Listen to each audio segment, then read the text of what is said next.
जी, इस विषय पर आगे भी हम सर्वे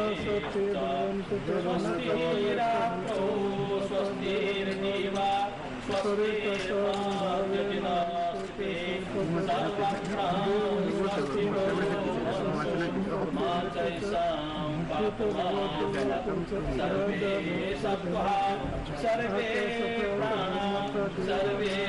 भूता केवलम सर्वे वै सुखिनः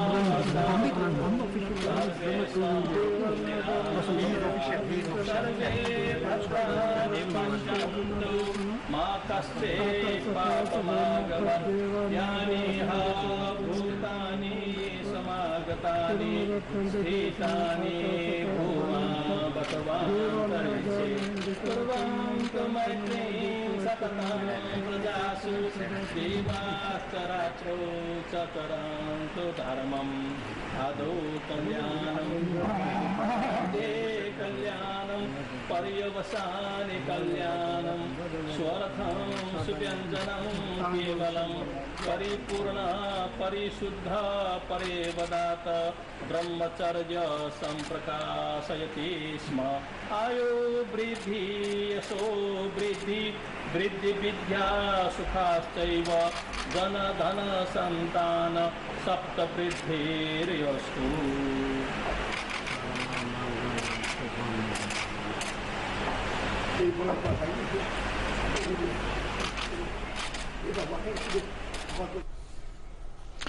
तो आप ये तस्वीरें देख सकते हैं, सीधी तस्वीरें हम आपको दिखा रहे हैं डीडी न्यूज के जरिए।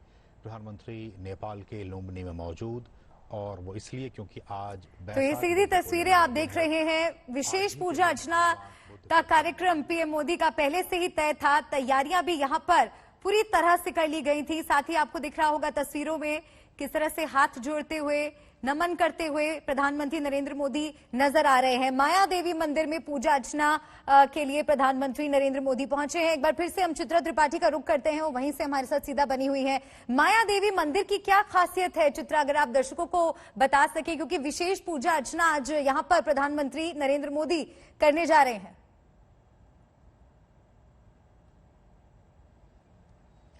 देखिए, जो तस्वीरें इस वक्त मैं देख पा रही हूँ अपने मोबाइल कैमरे में, हम लोग चूंकि बिल्कुल बाहर ही मौजूद हैं और प्रधानमंत्री नरेंद्र मोदी के अंदर पूजा अर्चना चल रही है। हम लोगों को जो मीडिया की जितनी भी टीम है, चाहे वो नेपाल की हो चाहे वो हिंदुस्तान की हो, वो थोड़ी दूर पर वहां से खड़े हुए हैं। तो जो तस्वीरें मैं देख पा रही हूँ, आपको बता दें कि आपने सवाल पूछा माया देवी मंदिर के बारे में। विश्व धरोहरों में यूनेस्को की ओर से इसको शामिल किया गया है और जो तस्वीरें मैं आप देख पा रही हूँ, आपको बताते चले, एक तरफ प्रधानमंत्री की पूजा, इसमें खास योगदान खासतौर से जब माया देवी मंदिर का होता है सम्राट अशोक के योगदान को, चूंकि उन्होंने बहुत बड़ा योगदान दिया था इसको आगे ले जाने में, तो उनका योगदान सबसे ज्यादा, उनका विकास में जो अहम योगदान उनकी ओर से दिया गया था वो महत्वपूर्ण हो जाता है। और ये तस्वीरें आप देख पा रहे हैं। एक चीज और मैं बताना चाहूंगी यहाँ पे, मल्लिका, 1896 में जनरल खड़क शमशेर और डॉक्टर एंटनी फुहेर ने इस स्थान की खोज की थी। केशर शमशेर ने 1939 में माया देवी मंदिर को फिर से बनाया था। प्रधानमंत्री नरेंद्र मोदी आप देखिए कितनी तल्लीनता से यहाँ पर पूजा अर्चना करते हुए दिखाई दे रहे हैं। हालांकि अभी वर्तमान की ये जो तस्वीरें हमारे दर्शक देख रहे हैं माया देवी मंदिर का, 2003 में उसको अच्छे से तैयार किया गया था और 2003 में इसको तैयार करने का काम लुम्बिनी डेवलपमेंट ट्रस्ट की ओर से किया गया था, जो मौजूदा वक्त में हम देखते हैं। चूंकि हम सबको पता है कि जो पुराने इस तरह की विश्व धरोहर होती हैं, वहां पर अगर भारी तादाद में लोग पहुंचते हैं तो किस तरह से लोग जाकर, जैसे आमतौर पर हमने मंदिरों में देखा है, लोग जाते हैं तो मूर्ति को सबसे पहले छूने की कोशिश करते हैं। वो भगवान का सीधे आशीर्वाद लेना चाहते हैं, अपने हाथों से उन्हें पुष्पांजलि अर्पित करना चाहते हैं, जलाभिषेक करना चाहते हैं। तो इस वजह से यहाँ पर जो मुख्य प्रांगण है, जहाँ पर भगवान बुद्ध का जन्म हुआ था, जो मान्यता है, उस जगह को बहुत अच्छे से संरक्षित करके रखा गया है। तस्वीरों में हमारे दर्शक देख भी रहे हैं कि कैसे शीशे का पूरा सा बड़ा सा ग्लास लगाया गया है और उसके ऊपर हालांकि आप ये भी देखेंगे कि वहां पर सिंदूर के निशान, टीके के निशान, वहां पर जो लोग जाते हैं वो जरूर वहां पर जाकर लगाते हैं। सभी दर्शन कर लेना चाहते हैं और भगवान बुद्ध का आशीर्वाद प्राप्त कर लेना चाहते हैं। बौद्ध धर्म में भगवान बुद्ध का तो महत्व है ही, ये सब हम जानते हैं, लेकिन हिंदू धर्म में भी आपको बता दें भगवान बुद्ध की उतनी ही महत्ता है। हिंदू धर्म में भगवान बुद्ध विष्णु के 9वें अवतार माने जाते हैं, इस वजह से उनकी पूजा अर्चना काफी ज्यादा अहम हो जाती है। आज बुद्ध पूर्णिमा का मौका है। दर्शकों की जानकारी के लिए ये भी मैं बता दूं कि आखिर बुद्ध पूर्णिमा के मौके पर ही इस जगह पर आकर प्रधानमंत्री नरेंद्र मोदी ने पूजा अर्चना करने के लिए नेपाल के दौरे को एक दिवसीय क्यों चुना।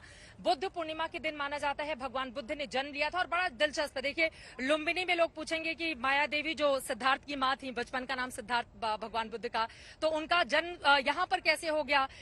उनका जो मायका है वो तो यहाँ से बहुत दूरी पर है।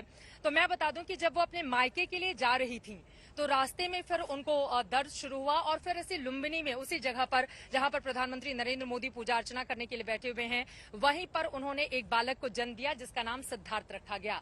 सिद्धार्थ जब आगे बढ़े, सिद्धार्थ गौतम उनका नाम था, सिद्धार्थ जब बड़े हुए तो फिर पूरा राजपाट उनको सौंप दिया गया। हालांकि 16 साल की उम्र में ही यशोधरा से उनका विवाह भी संपन्न करा दिया गया। उसके बाद राजपाट वो संभालने लगे थे और सिद्धार्थ नगर जो हमारे उत्तर प्रदेश का हिस्सा है, जहां का काला नमक का चावल पूरे विश्व में अपनी खुशबू बिखेरता है, सिद्धार्थ नगर में राजपाट का काम उन्होंने संभाल लिया था। लेकिन जब वो दौरे पर निकलते थे अपने आलिशान रथ के साथ, तब उनकी ओर से जो चीजें देखी गई, गरीबी देखा गया, दुख देखा गया, एक शव ले जाया जा रहा था, इससे सिद्धार्थ बहुत विचलित हुए और उनको लगा कि इस जीवन का क्या महत्व है। तो फिर अंदर से वो बहुत ज्यादा परेशान रहने लगे थे, वो बिल्कुल अकेले रहने लगे थे। फिर एक रात उन्होंने तय किया कि ज्ञान की खोज में मैं अब निकल जाऊंगा सिद्धार्थ नगर से। फिर सिद्धार्थ नगर को उन्होंने छोड़ दिया, उनकी पत्नी, उनका एक छोटा सा बच्चा राहुल, उसको छोड़कर वो ज्ञान की प्राप्ति के लिए निकल गए बिल्कुल बाहर। फिर उसके बाद वो पहुंचे बोधगया। बहुत सालों तक उनकी ओर से तपस्या की गई। तब 35 साल की उम्र में बोधगया में उनकी ज्ञान की प्राप्ति हुई। और ये जो तारीखों का महत्व है वो अपने आप में एक दूसरे से जुड़ता है। माना ये जाता है कि जब भगवान बुद्ध का जन्म हुआ था और जब उनको ज्ञान की प्राप्ति हुई थी तो वो बुद्ध पूर्णिमा का ही मौका था और वो तारीखें एक दूसरे से आपस में एक दूसरे को जोड़ती हैं। इसीलिए आज की इस तारीख का अपने आप में बहुत ज्यादा महत्व हो जाता है, चाहे बौद्ध धर्म के लिहाज से हम देखें या फिर अगर हम हिंदू धर्म के लिहाज से देखें। तो भगवान को जब 35 साल की उम्र में भगवान बुद्ध को ज्ञान की प्राप्ति हो गई तो फिर उनकी ओर से जो बातें कही जाती थी उसका बहुत दूर तक असर पड़ता था। उनकी बातों को सुनने के लिए लोग दूर दूर से आने लगे।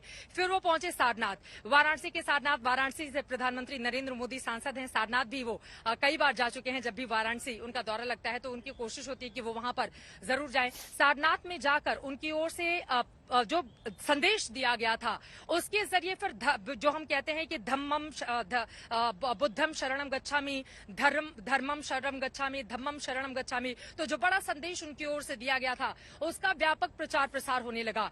ऐसा लगता था कि उनमें दैवीय शक्ति आ गई है और उसके जरिए वो जो भी बातें कहते थे लोग उनके कायल हो जाते थे।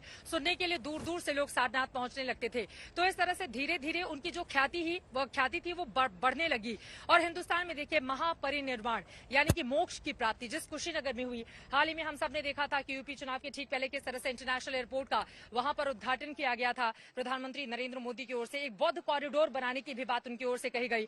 2014 में जब पहली बार शपथ लेने के बाद हिंदुस्तान के प्रधानमंत्री के तौर पर नेपाल पहुंचे थे नरेंद्र मोदी, उस वक्त भी उन्होंने इस बात का जिक्र किया था कि हिंदुस्तान और नेपाल एक दूसरे को ये जो बुद्ध की आपस में लाइनें जुड़ती हैं उसको कैसे एक दूसरे से कनेक्ट करें ताकि जो लुम्बिनी आए वो जरूर जाए कुशीनगर, वो सारनाथ जाए और जो वहां पर लोग हिंदुस्तान में आए वो जरूर यहाँ पर आए। आपको बता दें अंदर भी अगर आप जाएंगे ये पूरा का पूरा जो स्थल है बहुत खूबसूरती से यहाँ पर सजाया गया है और अपने अपने हिसाब से अलग अलग मुल्कों के भगवान बुद्ध भी आपको यहाँ पर दिखाई देंगे क्योंकि दुनिया भर के लोगों ने, दुनिया भर के जो अलग अलग मुल्क हैं उन्होंने अपने छोटे छोटे मंदिर यहाँ पर स्थापित किए हुए हैं। और जैसे नैन, नाक, नक्श अलग अलग होते हैं भगवान बुद्ध के। नेपाल में आप आएंगे तो उनका स्वरूप कुछ अलग दिखेगा, आप हिंदुस्तान में जाएंगे स्वरूप अलग दिखेगा, आप जापान में जाएंगे उनका स्वरूप अलग, चीन में उनका स्वरूप अलग। तो हर एक मुल्कों ने अपने हिसाब से अपनी जो वास्तुकला होती है, जो मंदिर का ढांचा होता है उसके हिसाब से यहाँ पर मंदिर बना के रखे हुए हैं और अपने अपने बुद्ध को, भगवान बुद्ध को यहाँ पर अंदर वहां पर है। जो कोई भी जाता है भगवान बुद्ध के दर्शन करने के लिए लुम्बिनी में उस मेन जगह पर वो उन तमाम मंदिरों में घूमना और दर्शन करना भगवान बुद्ध के बिल्कुल नहीं भूलता है।